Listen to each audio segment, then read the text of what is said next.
let's start from the beginning of the day rather than the headliner for Saturday, because Saturday's the big day, isn't it? Saturday is like the day. You got it's the first day where everyone is all there, because some people will go late on a Friday night, will miss the first couple of acts. So kicking you off at midday, Kaiser Chiefs.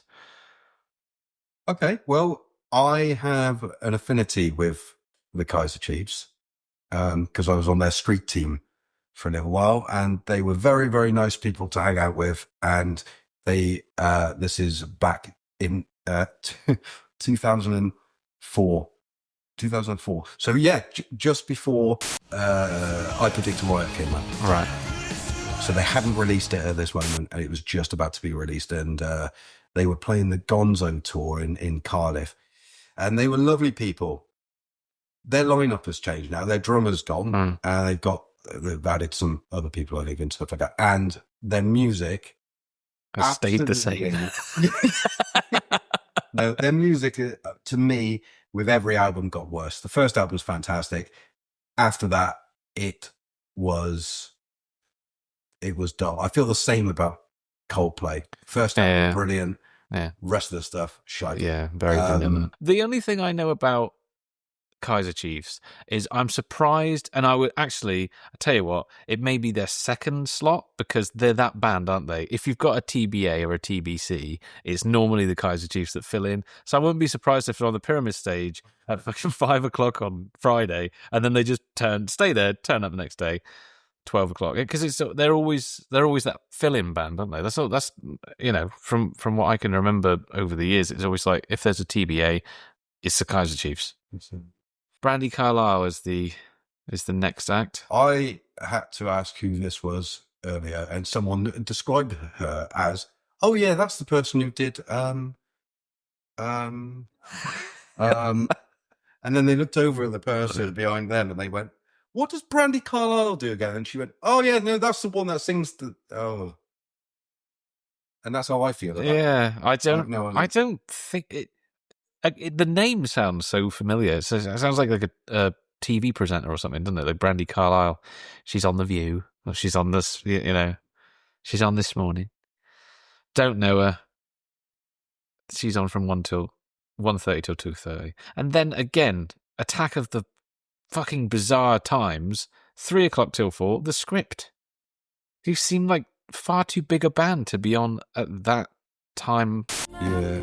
I mean, I don't know if they've had any songs up for 5 years. I have no idea. No idea. But they were, at one point, they were a very big band. I don't know. I think they're not really a band that They're sat and listened to. Irish. Yeah. They're like an Irish version of Maroon 5. Right, okay. So maybe I'm thinking that they're a different band then. I think my missus likes The Script. Don't know. We should divorce her. I will. So next up, you've got what I think he's on the wrong day, but would be great to watch him even though he's 80. John Fogerty. John Fogerty. From Creedence Clearwater Revival. Yeah, one of the greatest sort of bluesy rock bands of the 20th century, of all time. Mm-hmm. They've got some great songs. You've got I Wanna Know. Have you ever seen rain? Great tune. Stop the rain. They like singing about rain. Yeah, they do. They do like, well. So yeah, 4:30 till 5:30 on a Saturday. Now that's got Legend stage or whatever it is, Legend slot, whatever it is, written all over it, surely. But no, he's on at 4:30 till 5:30 on Saturday, and it's kind of all downhill from there. And it's not really gone uphill, is it? Next is Patchwork, and I think you got something to say about Patchwork. Yeah, Patchwork, I have heard, is because there's no band called Patchwork. And there's no link. So all of these have got, if you go onto the Glastonbury lineup webpage, every band apart from TBA on Friday has got a link. You can click on it and it will take you to somewhere else. Patchwork does not. Yeah, so I've heard that Patchwork is going to be Haim. And the reason being is because someone called something Haim has written a book called Patchwork. And the fans have put 2 and 2 together and made 155,000. Yeah, I mean, it could be, but 6:15 to 7:15 on Saturday. Well, I don't know, man. They're in the country. Yeah. They're playing a load of festivals. They're not on this lineup, which is really off. Which seems strange. But I do think it just feels a bit early for them to play. If they were the next one, I would say, But then it's Saturday night, or Saturday evening, on the Pyramid stage. It's got to be someone big, surely, like the third support act, really. Or second support act, third to the ending. It just doesn't make any sense. That makes no fucking sense! Don't know. But next is Raye. I think she is incredibly talented. I was going to say, I mean, it's weird, isn't it? Because Glastonbury's been so bastardized and destroyed with, Kanye, Beyonce, Jay-Z and all that. So it's kind of like, meh. But it doesn't really feel like a pyramid stage act. No. As good as she is, great voice, like you say. There's not really a lot more to say, apart from she finishes at 9 and then there's an hour break, obviously, to let people, get to the headline act. Neil Young and the Chrome Hearts. Right. One, he just comes up with band names they're just like session guys. So session musicians are backing Neil Young, who hasn't and shouldn't have sung a note in about 20 years. has a new album, though. Yeah. I love Neil Young. Yeah. Old man. And he is an old man, but his song Old Man, Heart of Gold. Yeah.